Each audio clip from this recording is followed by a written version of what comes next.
Good afternoon, everyone, and thank you for joining us. We're going to let everyone continue to log on and get started in a couple of minutes. Thank you.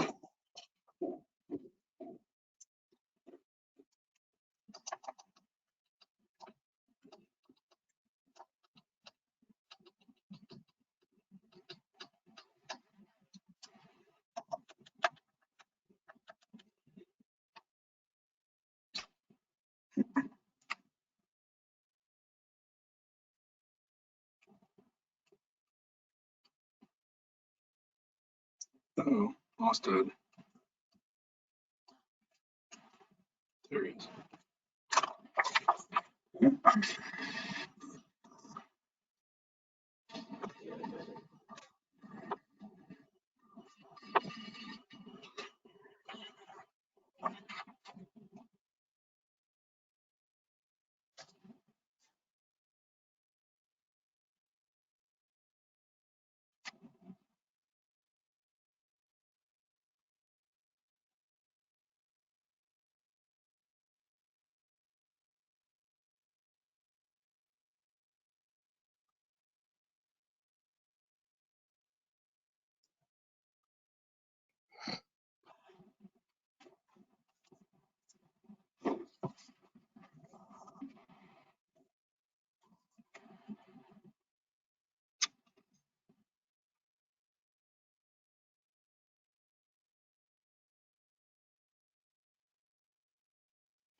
All right, let's go ahead and begin. Hi, everyone. Thank you for joining today's webinar, Cybersecurity 101, Understanding Cyber Risk, What to Know for Your Practice, hosted by Withum and Hub International. Today's program will be presented by Withum's market leader of cyber and information security services, Keck, Hub International Senior Vice President for Technology and Cyber, Nathan Hansen, and Withum's Executive Cybersecurity Advisor, Jason Spezzano. Before we begin, I have a few notes. Today's materials can be found in the toolbar on the right of your screen and will be distributed to you after the program along with a recording. Also, at the bottom of the toolbar, you will see a questions box. Feel free to send us your questions during the presentation. We will do our best to address them at the end. There will be 4 polling questions throughout the program. To qualify for CPE credit, you must participate in each poll. CPE certificates will be emailed to you within a few weeks. And finally, once the webinar is over, there will be a pop-up asking you to complete a survey of today's webinar. Please take a moment to complete it. It is our way of being able to provide you with the best and most relevant programs possible. I will now turn it over to Ed. Thank you very much. And thank all of you for joining us today for what I am sure will be an insightful conversation. You might be asking yourself, so why should I be concerned about this topic, right? Well, really and truly now more than ever, healthcare providers are becoming the target of threat actors out in the cyber universe. And why is that? It's because, well, as healthcare organizations, as providers individually, you hold a ton of personally identifiable information. You have protected healthcare information, and the unintentional disclosure of that information can be catastrophic to an organization or to a practice. So protecting that information and mitigating that risk is really critical for all of you and your organizations. So with that being said, we hope today that you'll take away from this the ability to recognize and understand those threats and risks, be able to identify some of the common challenges, assess that the relationship between cyber risk and cyber insurance, and understand how they kind of work hand in hand and what you need to know, and then prepare your organization to get its cyber program started. As we've previously said, there'll be 4 polling questions throughout the presentation and the conversation. And in order to get your CPEs, you need to be part of those polling questions. So with that, could you flip to the next slide, please? I want to talk just for a moment about Withum's cyber practice and our overall healthcare advisory services. Withum is a advisory, tax, and audit attestation organization. So we provide a wide range of services to healthcare organizations. One of those services is cybersecurity, and our cybersecurity practice can address everything from building your practice, helping you building your cyber security practices out, helping you get control of the environment, evaluating your program, also provides you with managed security services, and in the event of a breach, digital forensics and incident response. So with that in mind, I will turn it over to Jason Spezzano, and he and Nathan will be providing you with the next hour of insight and conversation. Jason, please. Thanks, Ed, and good afternoon. Jason Spezzano, why don't we just jump right in here? So the first slide is why our healthcare organizations targets. What's interesting about the healthcare environment is it's one of the few industries where everyone's invested. And I mean everyone. Everyone needs a doctor, a physician, or healthcare services for a hospital to make sure we're healthy. And, when events happen with us and our children, we rush them to the hospital to get healthcare. So the amount of information that's collected, in some cases recollected or new, is on a daily basis. And what's interesting about healthcare records more than others is healthcare records have longer shelf life. They're one of the few things that can't really be changed. If a threat actor steals like a credit card to obtain cash, there's usually a credit limit or it gets turned off real quick and there's no kind of return on that investment after the initial threat. Well, healthcare records, like I said, it can take sometimes months or in some cases years to secure that data once it's compromised. It's not easily changed, and there's retention requirements for the data. HIPAA generally has 6 years, but there are state laws that differ. Like if you're at a hospital and you got discharged, Massachusetts, for example, has like 30 years. New Jersey, Florida, Illinois is 10, and each of the state differs. But the point of that is the data is there and it has a lot of staying power, and it's something that can be sold over and over again, not just one time by threat actors.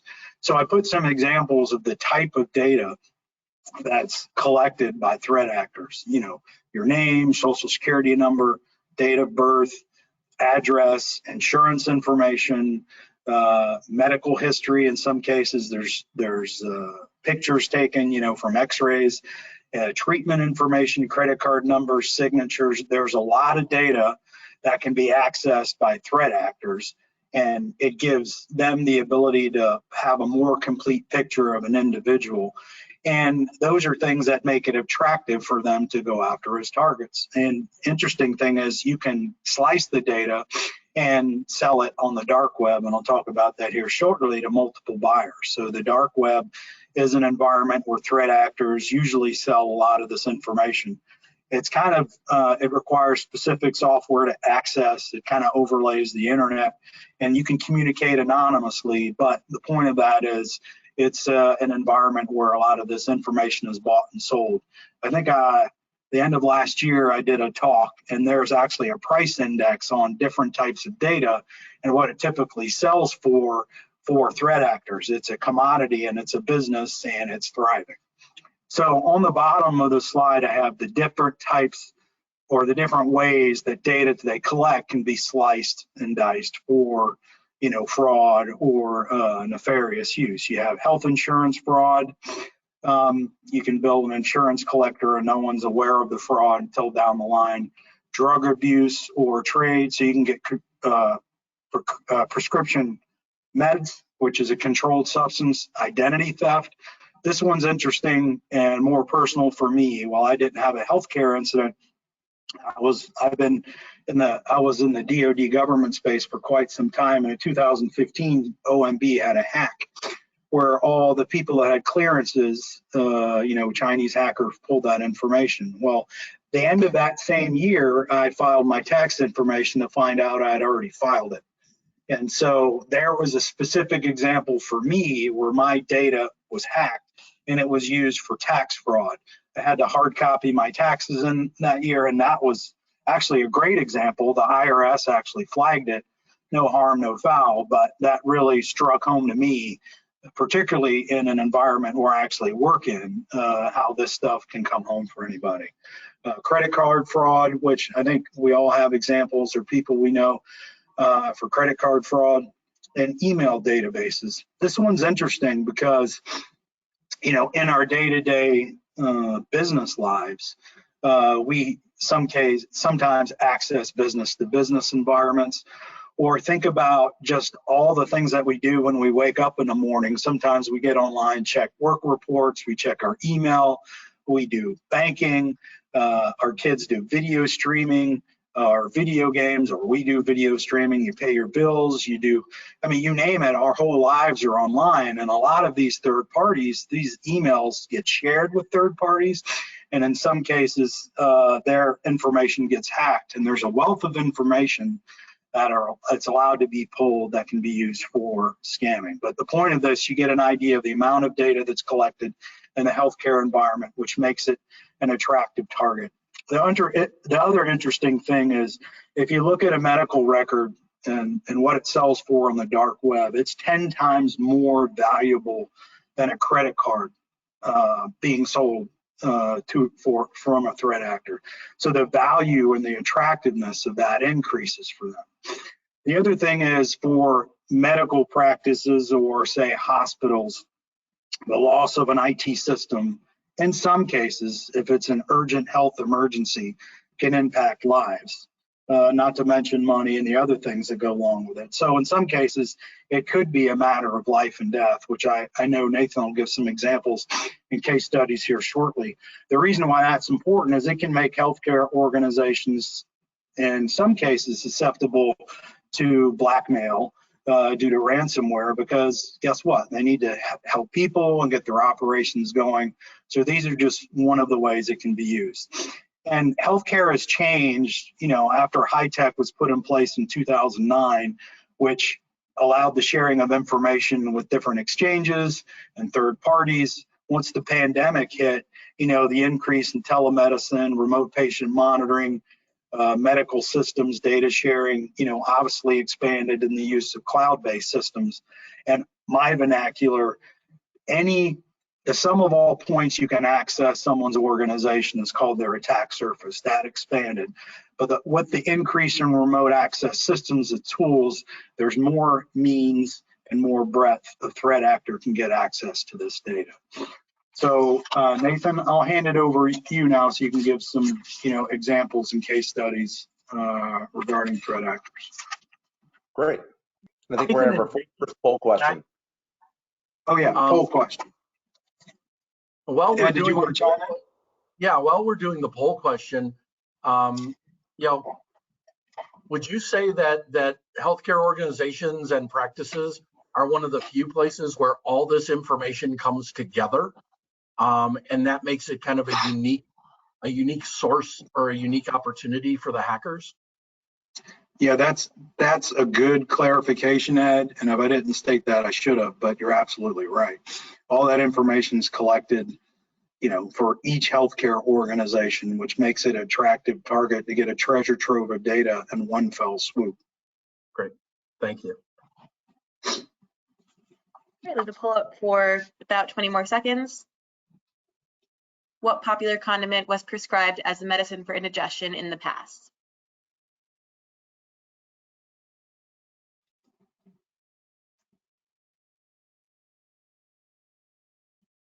I'm going to go close it out.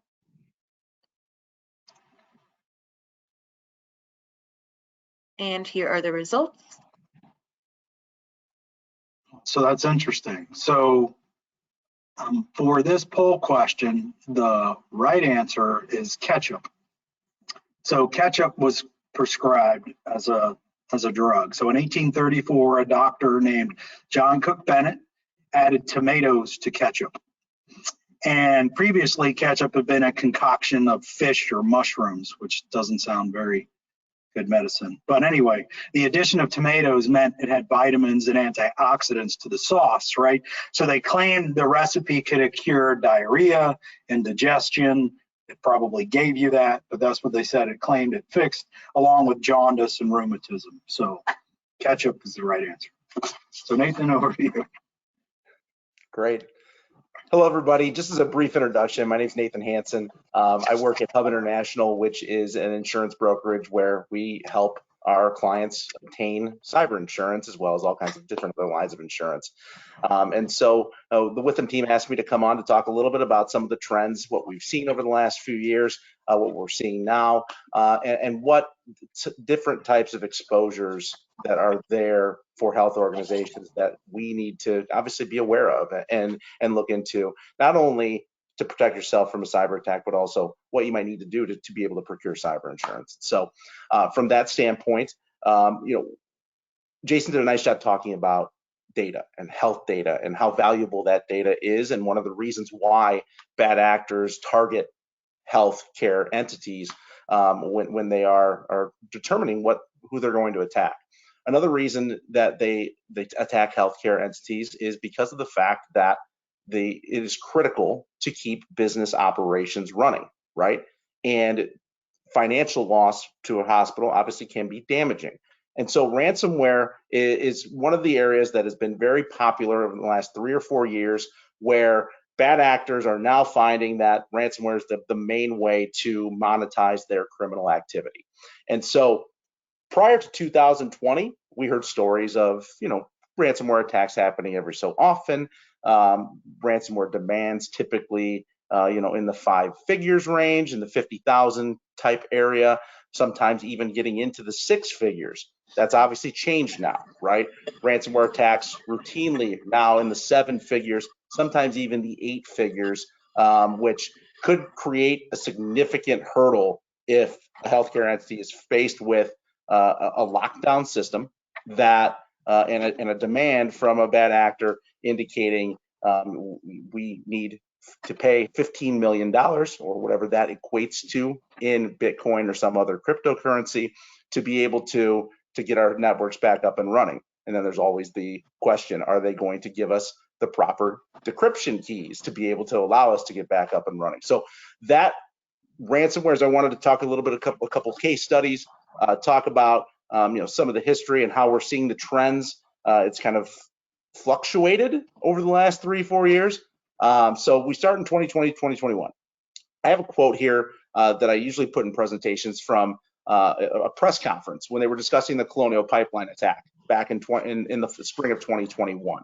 Obviously, that made huge headlines. Was a daily topic in presidential briefings at the White House, and really started to bring into focus the ransomware epidemic that was occurring, right? And so this quote, I found it interesting. And what the good thing is, right, is that back in 2021, this press conference, right, you see this last paragraph: pay attention now, invest the resources now. Failure to do so could be the difference between being secure now or a victim later. Many of the organizations that we deal with on a daily basis over the last couple of years have taken this threat very seriously, right? Implemented significant controls to help them prevent a ransomware attack, or to be able to adequately respond to a ransomware attack if it occurs, because of the fact there could be significant protections in place, but bad actors still can get in, and having that ability to respond is just as important as having the ability to protect from the ransomware attack. So if we go to the next slide, this is where we're at now. What we've seen in 2022 and 2023. In 2020 and 2021, we saw ransomware claims increase exponentially, right? To the point where corrective actions were taken in the insurance market, really tightening the belts on providing insurance, exclusions, co-insurance, things of that nature. But we saw that kind of take a step back in 2022. You'll see the graph on the left is from one of our major carriers' claims report that they put out a couple months ago. And as you see these percentages, these are the percentages of policies that they placed that got hit with a ransomware attack or filed a ransomware claim. And as you see, 2020 and 2021 significantly higher than 2022. It actually came down 54% from their claims activity from ransomware in 2022. Now, that's good. The insurance market has improved because of that, but all the claims teams that we talk to on a daily basis are telling us that ransomware activity is back up in the first half of 2023. Various reasons. One of the hypotheses is that Russia's now been at war with Ukraine for over a year. They're trying to increase activity to help fund that war with Ukraine. We talked with a major forensics firm. I just had a call with them a couple weeks ago, and they reported that June 2023 was their busiest month yet in terms of ransomware activity. So while claims did take a step back in 2022, they're back in 2023. The good news is that the majority of the organizations that took that initial quote seriously back in 2021 are in a much better position to react and respond to a ransomware attack should they have one. And then one other note specifically here that we hear a lot from claims teams is that human error remains a significant factor in the initial breach of an organization. Somebody clicking the wrong email on a phishing attack. So again, one of those areas where you could take all the steps that are deemed necessary to really protect yourself and strengthen your cybersecurity, and all it takes is a couple people clicking the wrong link on an email to let a bad actor in. And so there's definitely, and Jason and I will talk a little bit about some of the things that we see as important steps to be able to help protect. But just wanted to give that initial trend of ransomware as we kind of go into a couple case studies to show kind of how these bad actors operate. Nathan, if I can add two things to that. What has happened is, ransomware, obviously, in its title is they're requesting a ransom and you pay it in order to get the information back. But I think the last number on the statistic I saw was under 20% of ransomware organizations actually give the data back on ransomware, and it's actually double jeopardy. You can be double extorted, with the same information. And the other thing on the human error is it's over 80% of breaches occur based on phishing attacks, right? So, cybersecurity is a team sport, right? So you can have the greatest IT or security people within your firm, but if you're not training your employees in regular doing exercises, whether it's phishing or, things of that nature, then, it's kind of like you're opening the front door and letting them walk in. So that's it, Nathan. Go. No, that's great, Jason. And I think one thing to just add to that, which helped me think of this, is that we're starting to see the claims activity trend to where they're not necessarily locking down the system or the network anymore. They're getting in, obtaining all the data, and then coming out with a demand saying, okay, we're not going to lock down your system, but we're going to release this on the dark web if you don't pay us a certain amount of money.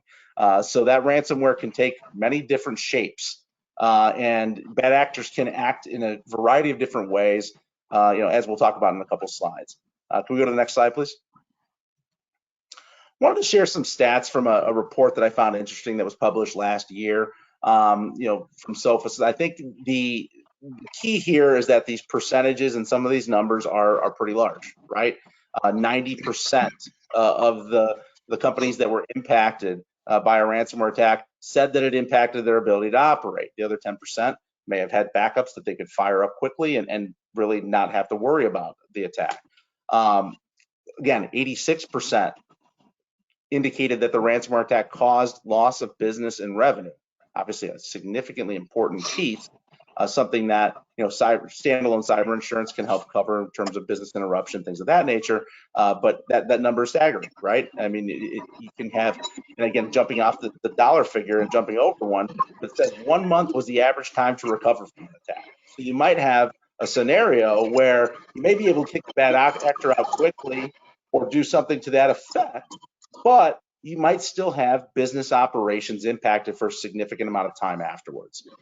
So things of that nature are definitely important to remember that, if you get hit with a ransomware attack, you can be perfectly protected. You have a good incident response plan in place. You can have things in line, but you still are probably going to be impacted for a period of time.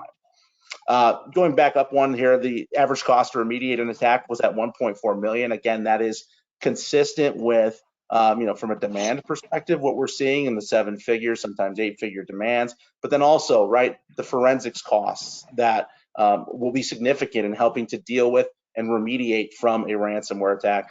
So that 1.4 million, not surprising that the numbers like that, especially with demands being high, and then obviously the cost necessary for that forensics. The bottom stat here I found interesting, that the report found 72% of these companies are putting faith in approaches that don't prevent an attack. So that's key there, meaning that companies need to look at what they're doing and make sure that they are putting their resources in the right place, right? There may be things that an IT group is doing that they say, well, we're monitoring this and doing that, but they're actually not preventing an attack. They're not putting multi-factor authentication onto remote desktop protocol sites, things of that nature. Something to keep in mind there is that you want to make sure, obviously, that the things you're doing from a cybersecurity posture perspective are helping to prevent that type of an attack. Yeah, Nathan, I would just add that, people are doing stuff, right? But the foundation of your security controls, meaning the things that you put in place to prevent, an attack and protect data, is based on understanding your risk, right? And your risk to your critical assets of your organization. And we'll talk about that in a little bit, but that's important. So I just kind of wanted to lay the seed there, when we progress through. Absolutely. And Nathan, your average time to recover being a month. I want to give the audience a concrete example. Wasn't a healthcare, a hospital system or that, but a practice, a fairly large practice that wasn't our client prior to the event, but we helped them recover. They could not see patients for a month. They were an orthopedic practice with multiple locations, and they got hit with a ransomware attack. And in order to recover, it took them over a month. And during that time frame, they couldn't see patients. They had to refer people to other providers, things like that. It was much more impactful than that 1.4 million that you pointed out. So people should think about, what if suddenly tomorrow morning we just locked the door and we couldn't do anything for the next 6 weeks, and then we came back, where would we be, right? Because that's kind of in reality what happened to this practice, right? No question about it. All right, great. Well, let's go to the next slide, please. We'll talk about a few case studies. I used to be a medical malpractice defense attorney in Indiana. So I look through some of the Indiana lawyer magazines, things of that nature, and then keep track of Indiana pretty well. But I recognized two various case studies that were completely different. They're both ransomware attacks, but completely different the way the bad actor acted, right? And that's important. So you'll see here that these two ransomware attacks on hospitals, one occurred in August 2021, one occurred in October 2021. The first, the attacker got in, had access for more than 3 months before they launched the ransomware attack. So they went in, probably looked everywhere to try to grab every piece of data that they might be able to get to be able to leverage, right? Which is what happened, right? You see at the bottom there, the hospital didn't pay the ransom, which resulted in a PHI, protected health information leak. The other incident was more of a smash and grab ransomware attack. The attacker actually accessed the network 2 minutes before launching the ransomware attack, right? So their strategy was, we're going to lock down the system because that hospital probably is going to want to get back up and running as soon as possible. They're more likely to pay, right? And so, clinicians had to revert to paper records. ER department was on diversion for a month. The billing department was unable to submit bills electronically. They had to take all those extra expenses as well, and that impact, in order to be able to deal with that ransomware attack. So it's just something to keep in mind, how bad actors can operate, right? They can operate in completely different ways with completely different strategies. Both can be significantly impactful to the healthcare organization, right? And the next slide, the last case study I wanted to talk about was a recent one that came across the wire, where an Illinois hospital was hit with a ransomware attack in 2021, but it contributed to them actually shutting down, unfortunately. A rural hospital in Illinois. After that ransomware attack, they were unable to submit claims to insurers, Medicare, Medicaid for months. And based on the fact that they had also staffing shortages that went associated with that, the ransomware attack was too much for them to overcome financially, and they had to shut down in early 2023.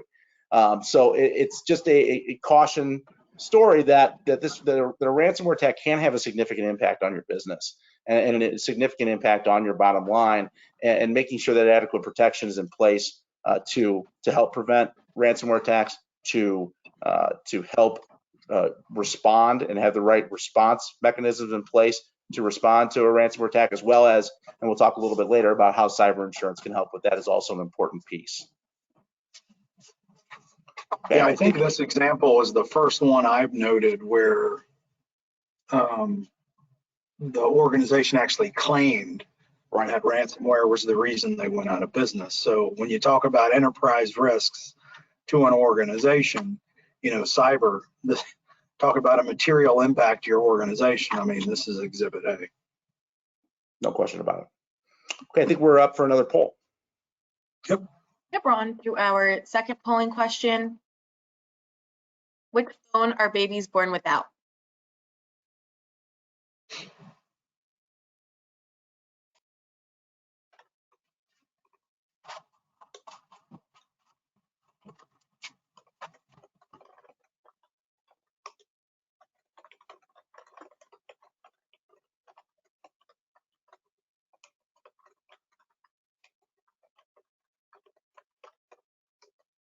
About 30 more seconds. We're going to get your votes in to get CPE credit.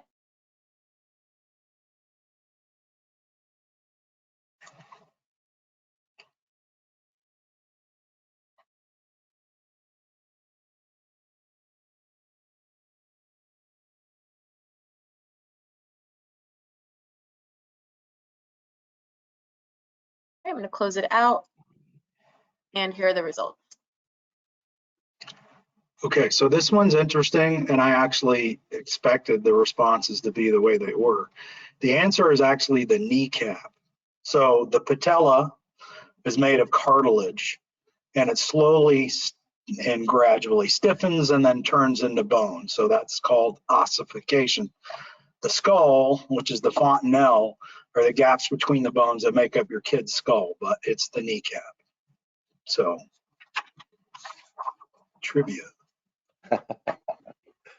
All right, excellent. Before we get to some kind of some tools to help you, prevent attacks and what kind of, from an insurance standpoint, what can be done to help, I wanted to touch a little bit on cybercrime social engineering, because it in addition to ransomware, those are the two claims that we see on a daily basis, from a cyber perspective. You'll see, obviously, there's many different kinds of ways that a bad actor can manipulate somebody to pay them money instead of actual reputable source, right? A business email compromise is first. That's your social engineering type event, where a bad actor purports to be somebody from inside the organization and instructs an employee to wire a certain amount of money to what appears to be a reputable source. That reputable source turns out to be the bad actor. That's one of the most common cybercrime events, but there are some others, right? Invoice manipulation. That example I talked about, where the bad actor got access before they launched a ransomware attack for more than 3 months. What they're looking for is things like, when they have access to emails, they're looking for invoices, potentially to manipulate, be able to change a few things, so that when you're sending an invoice to a third party who is waiting on your invoice, right? They're not expecting any type of changes to certain routing numbers, etc., and they go forward with the invoice because it looks like a reputable invoice. Instead, they're paying the bad actor instead of you, right? That invoice manipulation has increased over the last few years, and something that insurance can help with. Funds transfer fraud, that's a bad actor purports to be somebody from your organization, and it instructs a financial institution to wire money. Not as frequent as the first two, but still another area that we see come up from time to time from a claims perspective. The last two here, telecommunications fraud and cryptojacking, are more so utility fraud type situations, right? Where a bad actor either uses your telephone system for long distance calling to rack up telephone bills, or more recently for cryptojacking, to utilize your system to mine for Bitcoin or other cryptocurrency. And those types of attacks, again, could create a significantly higher internet, electric, those types of utility bills. And those are all claims that we see now bad actors, again, trying any way they can to monetize their criminal activity. And so, Nathan, on this, and this is a good transition on what we'll talk about next, but like business email compromise, certainly a good example where you want to train your people to make sure they recognize and understand what they're looking at when an email comes in, both from the email domain and what's on the actual email. But there's processes that can be put in place. 2 and 3, this is an example where if this happens, you can make adjustments to your process to mitigate the risk, right? Never make any changes via email, right? Always pick up the phone, call and confirm who you're talking to, particularly on fund transfers fraud. When we get called in for an incident, we've got lots of examples where, hey, this is, you're a third-party contractor, Skilly Philpotts, that's a good example of the name. Hey, can you change our information to this ACH information? And the analyst goes ahead and does it. Next thing they know, it becomes a problem. And so depending on your organization, smaller transfer amounts typically don't get noticed right away, and bigger ones certainly do. But those are things that can be mitigated if you understand your risk. But as it happens, you're updating your environment as it goes. Absolutely. And one thing too, right, is that you want to make sure you have policies and procedures in place to be able to, have that extra layer of check, that dual authentication, with that you get a request to transfer money to somebody, then it's a significant amount of money that you have to go through a second step to actually confirm that that person is actually legit and legitimately asking for that money to be transferred to a reputable source. Okay, next slide. So that sets up kind of the transition, which we talked a little bit about earlier, is, for any business that processes, stores, or transmits PHI data, either a covered entity or their business associate, right? Their third party that also receives that data, processes, stores, or transmits. They have to comply with Health Insurance Portability Insurance Act, HIPAA, and then, as I alluded to earlier, high-tech, strengthen HIPAA with, the exchange of information, but also introduced a requirement to report data breaches over 500 people to HHOCR, Health and Human Services Office of Civil Rights. But if you look at HIPAA, there are administrative, physical, and technical controls that are required as part of HIPAA. The very first one under HIPAA, under the security management process, is risk analysis. And it, as I alluded to, it's the foundation of your security controls. And essentially, as an organization, you're trying to understand your risks, right? Vulnerabilities and threats. Vulnerabilities being, weakness or flaw in your infrastructure or your systems, which exposes your environment. Threats being a malicious or negative event, which takes advantage of those vulnerabilities, which ultimately leads to risk, which is impact or loss to your organization. And that can be, depending on what it is, loss of life, which is the ultimate, impact, to legal exposure, regulatory exposure if you need to report it, or revenue. And, you know, when an incident happens, you know, what you did or didn't do becomes transparent. So understanding your risks and the impact on your assets. When we say assets, people is part of it, process is part of it, but we're talking about your information systems, devices, data.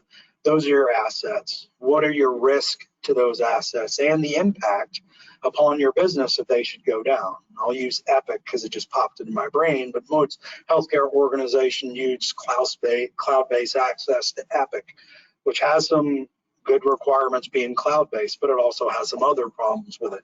Okay, what's the impact on your organization if that goes down, right?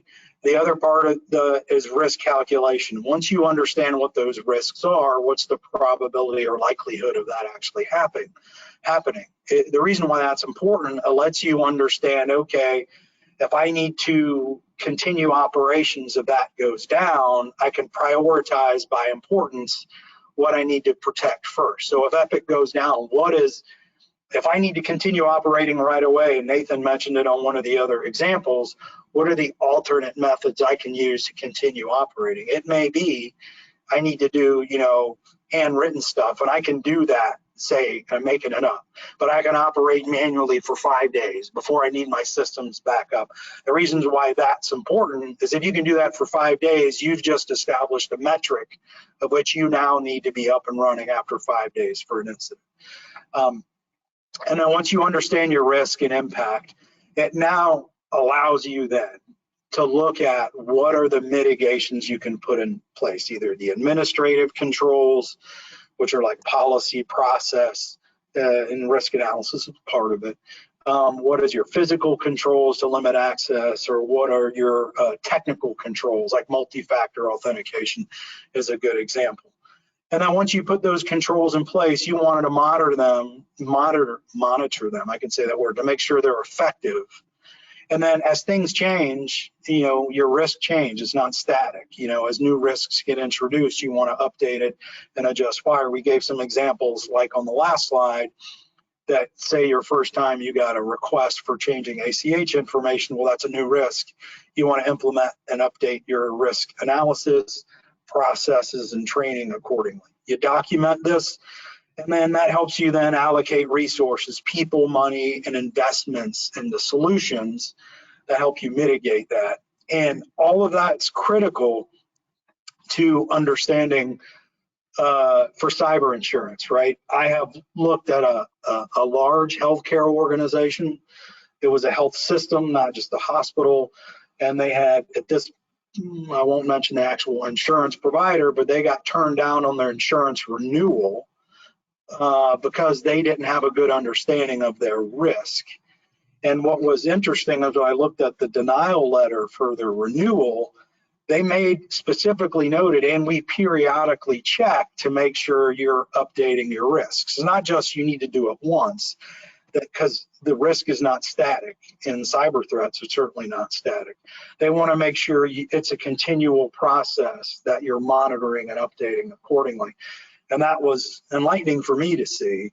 And, you know, this leads to when you get your, and I don't want to steal the thunder here from Nathan, when you start doing your insurance application, you know, based on the changing threat landscape, you may get different questions. Do you have certain controls in place? Do we need a ransomware addendum? Other these things will continually change because at the end of the day, your risk is insurance risk as well. And they want to make sure, you know, both sides are covered accordingly. So Nathan, we'll hand it over to you then to start talking a little bit. I think we got a poll question first and then we get into insurance. Yep. We have our third polling question. Sorry, I had to Which put a one? wrestling poll question in there. Which one of the American presidents was also a wrestling champion?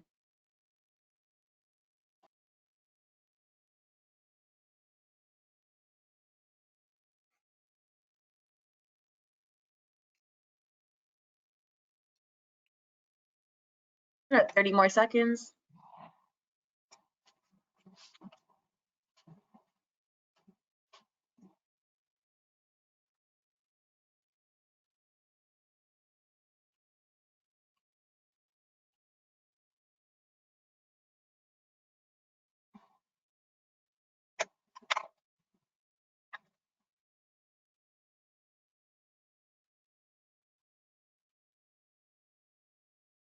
All right, I'm going to close it out.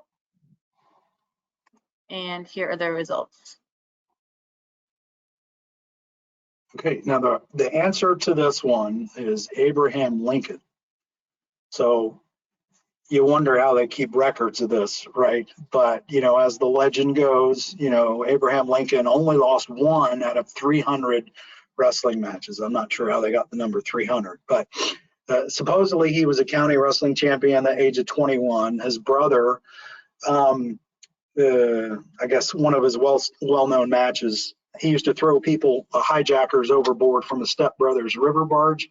But when he was 19 years old, apparently he beat out the county wrestling champion when challenged to compete 10 years later. And so they say through dozens of bouts, he only noted recording 1 defeat, and that's Abraham Lincoln. And he was pretty tall, so that would be a pretty interesting wrestling match. Okay, so Nathan, over to you. Yeah, we'll do this pretty quickly. We got about 15 minutes left. So I want to make sure that we talk a little bit about, you know, why cyber coverage is important. You know, I mean, you could have all the cybersecurity controls in place that, you know, you feel like it's foolproof, that's gonna prevent an attack. But, you know, as Jason indicated when he was talking in his last slide, you know, new risks, new vulnerabilities come up, and may not you always be foolproof, right? And that's why you have cyber insurance to help back that up as part of your protocol when dealing with your cybersecurity. One thing important on this slide, and we'll move to the next one, is vulnerability scanning. Jason mentioned it. What we saw with the exponential increase in ransomware attacks in 2020 and 2021 is basically that cyber underwriters didn't really know how to underwrite cyber.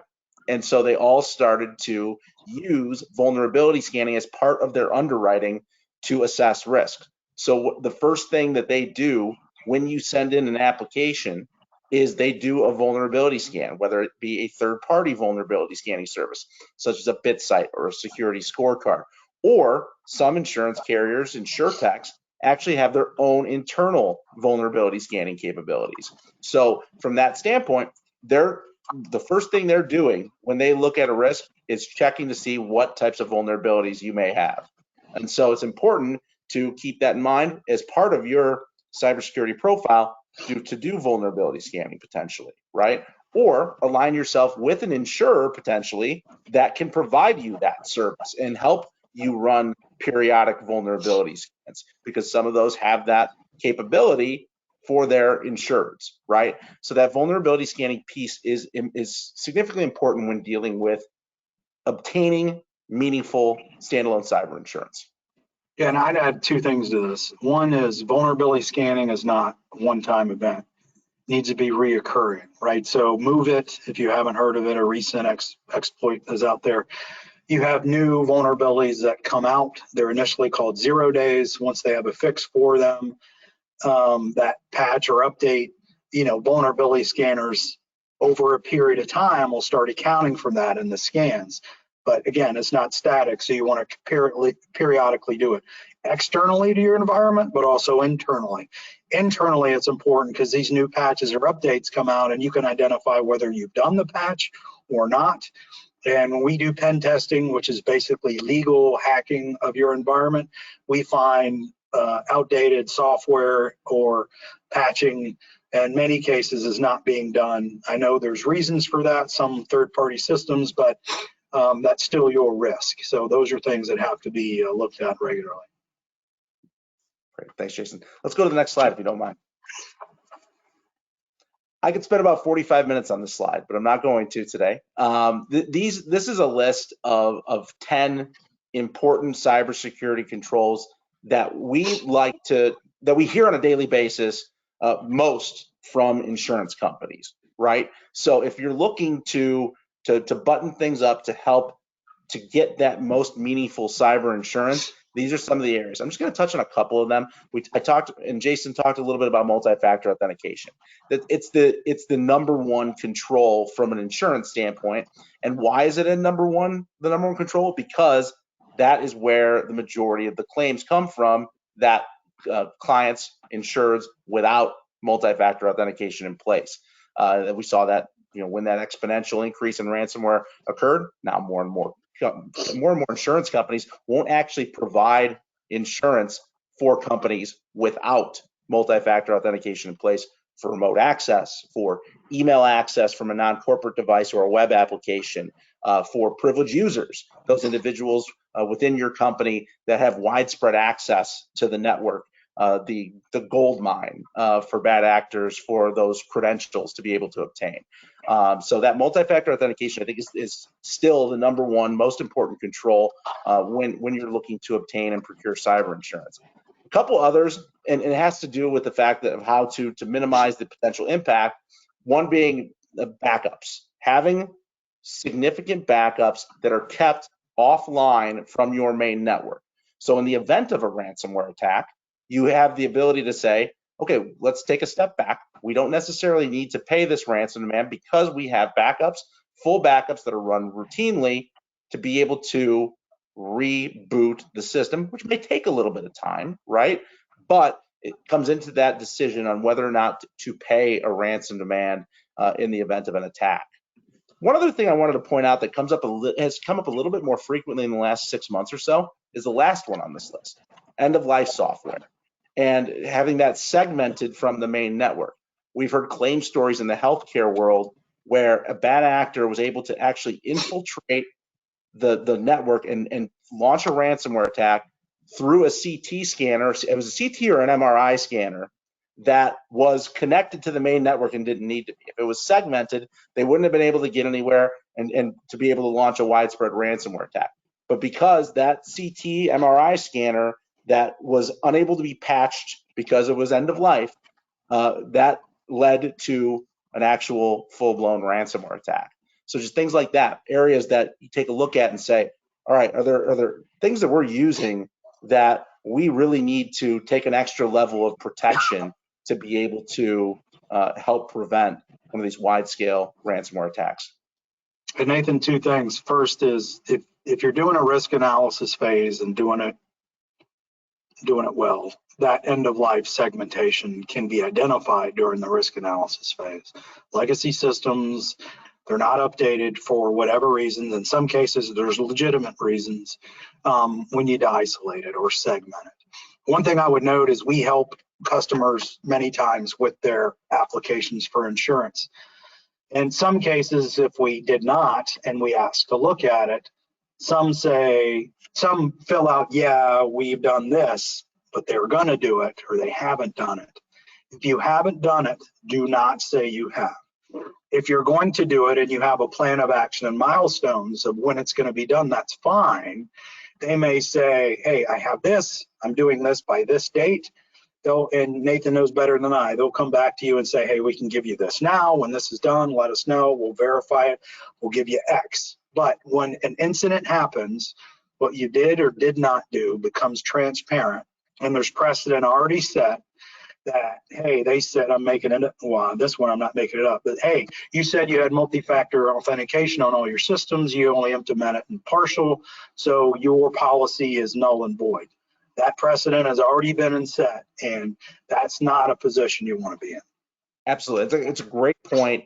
And there are certain carriers that actually make you fill out MFA attestations, right, and sign it specifically with regard to multiple different kinds, and actually have weaponized that in court to attempt, like Jason indicated, right, to not have to pay under the policy and do what they probably should. But again, those types of questions and how they're answered are significantly important and need to be thoroughly looked at, when completing an application. All right, next slide, which I'm going to take about 30 seconds on to kick it off over to Jason again, is what if you don't have cyber insurance, what is covered? And the main thing here is that it covers not only third-party claims that might arise as a result of a breach, whether that be lawsuits, regulatory actions against a company, breach response costs, if you have to notify a number of individuals that their data may have been accessed, but also first-party coverages, right? I mentioned business interruption earlier. There's a insuring agreement specifically called cyber extortion on every policy that will actually pay for the ransom demand if it's deemed to be necessary and with insurer consent, and then also all the forensics that might be necessary as a result of a ransomware attack. There's also coverage, reputational harm coverage, bricking, computer hardware replacement coverage. If you have a significant loss of computer systems as a result of a breach, it's called bricking because those computer systems are rendered as useful as a brick after an attack, right? Those are the types of coverages, and we've talked about cybercrime as well. Cybercrime, typically sublimited on a policy, but you can get some cybercrime coverage under a standalone cyber policy. So you get third-party coverage, which obviously is important, but also that first-party coverage to help with potential financial loss as a result of an attack. All right, I think we have another poll, or a final poll. Yep, our final poll. Yep. Their fourth and final polling question. Who were the high heels originally invented for?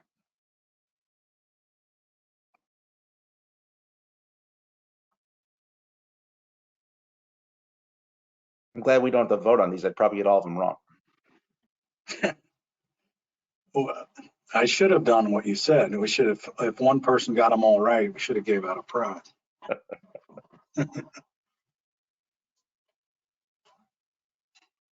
About 20 more seconds.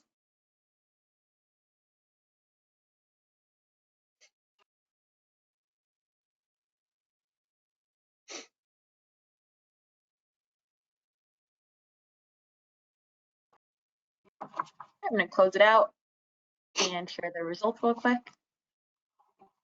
Okay, that's good. That is the correct answer. So the origin of the high heels can be traced back to 15th century Persia when soldiers wore them to secure their feet in the stirrups. And so eventually the Persian migrants moved to Europe. Not surprising, male aristocrats started wearing them to appear taller and more formidable. So I am not wearing my high heels as we speak. So I'll breeze through the next few slides real quick. So why do healthcare organizations kind of struggle with cyber? So we do with them when we come in and assess the risk. Sometimes we do penetration testing, which I alluded to, looks at vulnerabilities externally and internally your environment. We find what we call basic blocking and tackling, or cyber hygiene, is most often a problem. So we can be default or anonymous passwords. If you get like a printer or a new router or switch you put in your network, they come with default passwords. And those things are not difficult to find. You can find manuals in many cases have default passwords written in them, but those need to be changed. Or cyber hygiene, we mentioned multi-factor authentication, excessive permissions to certain PHI file shares not everybody needs, lack of encryption, poor configuration management. Those are typically things that we find. Outdated software and patching, which we talked to, that's part of cyber hygiene.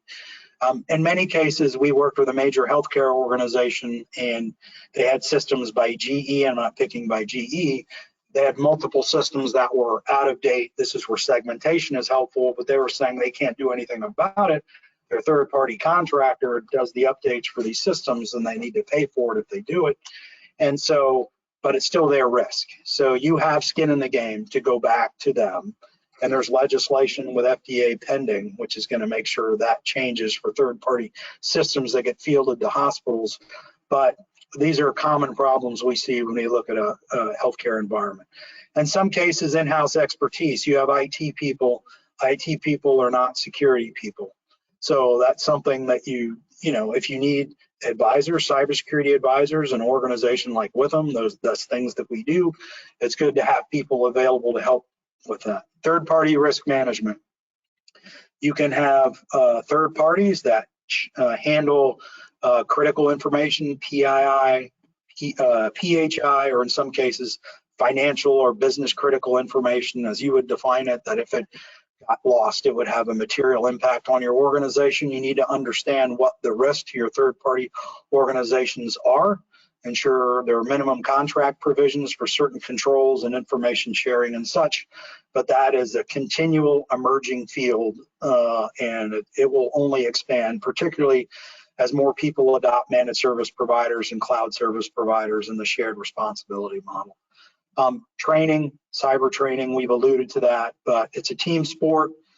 You need to make sure you're training your people because, like I said, you can have the best security people in place, but if you're not training your people and they click on a phishing email, you're opening the front door and letting them in your house. And then limited or no risk management. You really need to, from the leadership down, understand what your risk to your organization is, put policies in place, and continually monitor and mitigate your risk. Next slide.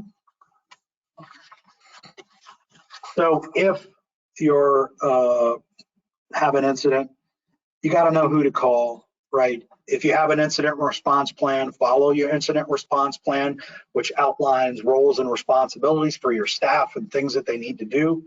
Know who you're going to call. With them, we do incident response, forensics, and e-discovery. We even serve as court-appointed witnesses as needed. But those are things, and if you don't know, your insurance company obviously can refer you to that. But in our case, you know, you don't know who to call, you call Withum. We have people with flyaway kits who can be on site in 24 hours and help taking a look at your environment, preserve evidence. You don't want your people in there deleting emails or fiddling around with stuff. If you know you have an incident, you want to make sure you preserve logs and evidence and such. You want to contain the breach so it doesn't impact anything further within your environment.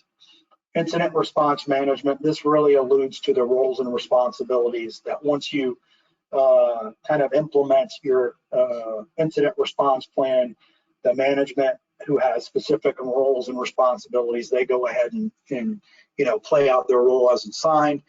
And once you've understood what took place post-incident, you want to have a lesson learned and you want to fix what happened.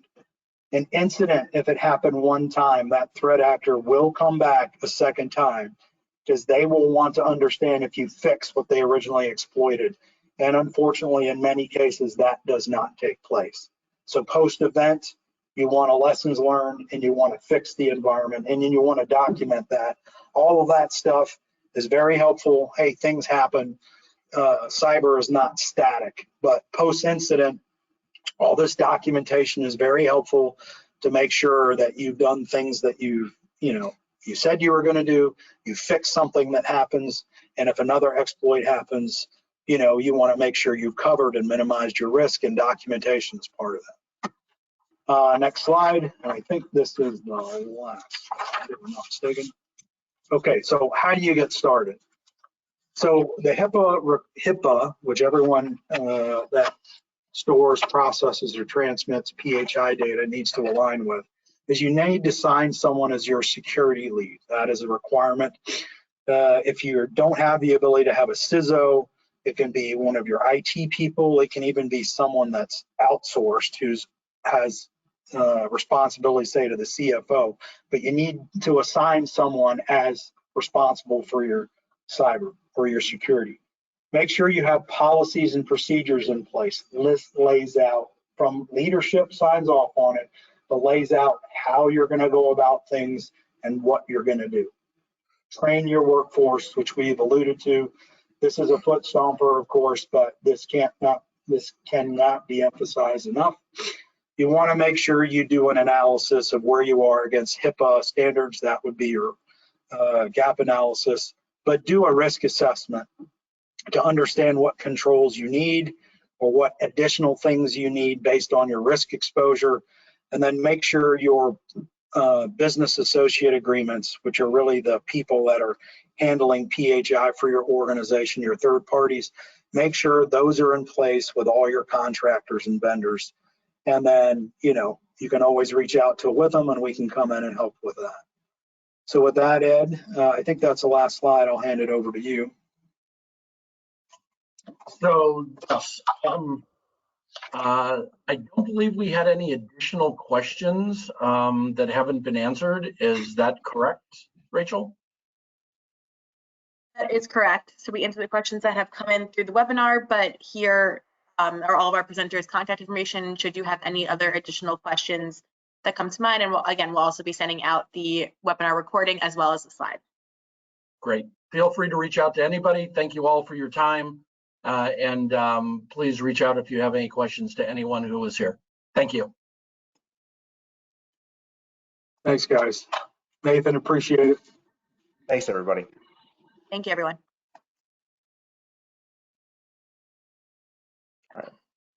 Awesome.